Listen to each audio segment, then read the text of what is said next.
see that now. Yes, Um, yes. um,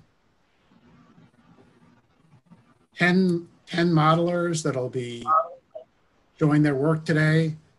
Um, first 8 are there's pictures within this slide deck, and then I'll hand it off to Chris Blackmar and William Lubert at the end. They'll be um, displaying their own slides.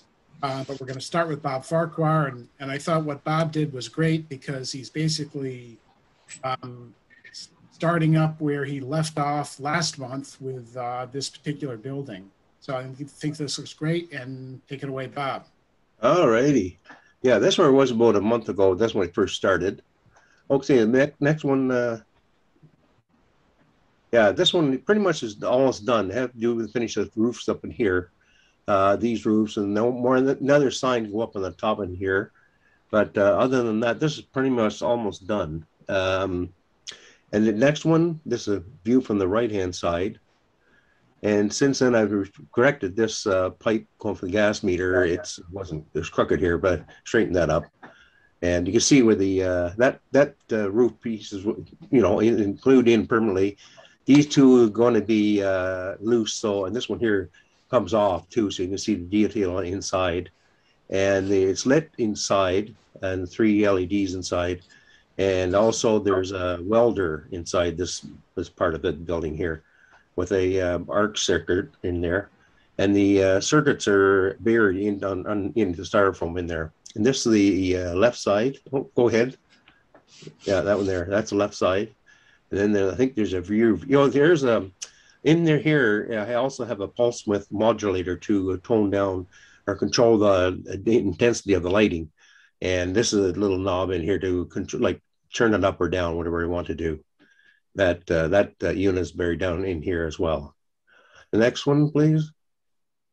I think there's one more for the back. No, yeah, there's the back.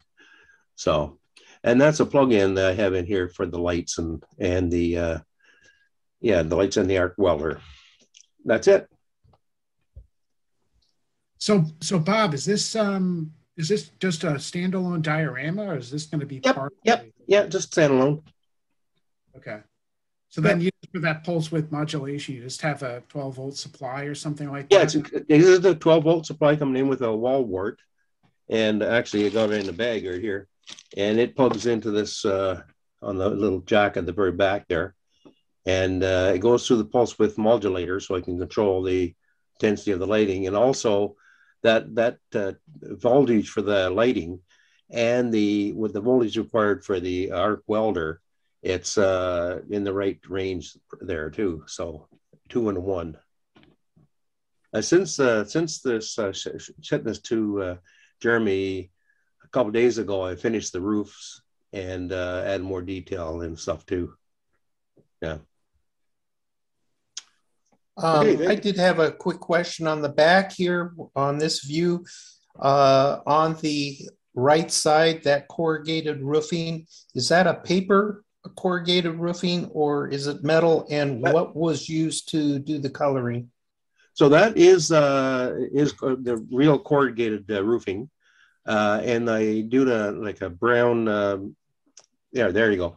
It's a spray, the primer color. Then I use chalks over top of that. These other ones, all these other roofs, this is like the kit provides the board, and then you have to attach every one of these ribs of a 1x3 HO scale ribs in there. So it took a bit of time to do all the roofs. And it's also named Cassidy Boatworks. So how did you do your water?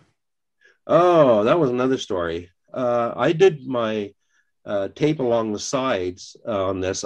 First I did a scrap piece of styrofoam, and I did a test with a gloss medium. I haven't used a gloss medium, but generally use a heavy gloss medium. And but I wanted more smoother water type of thing. So I tried a gloss medium this time. And I tested first and left it for 4 hours, and it was perfect. It's exactly what I wanted.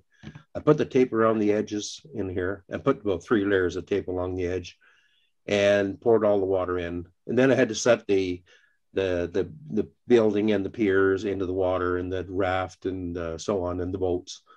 And I did all that. And after about 4 hours, everything was good. I went to bed, came out the next morning, and it was all over my table. All of it leaked out. And there's a very, very thin layer left right now. This is what was left, just a very, very skim layer. And I thought, okay, that looks okay. So, yeah. So when you say gloss medium, that's gloss medium Mod Podge? No, my Mod Podge I was going to use, it was too old. And the test piece I used on that with that, it turned yellow. So I went and brought a brand new jar or little bottle of it.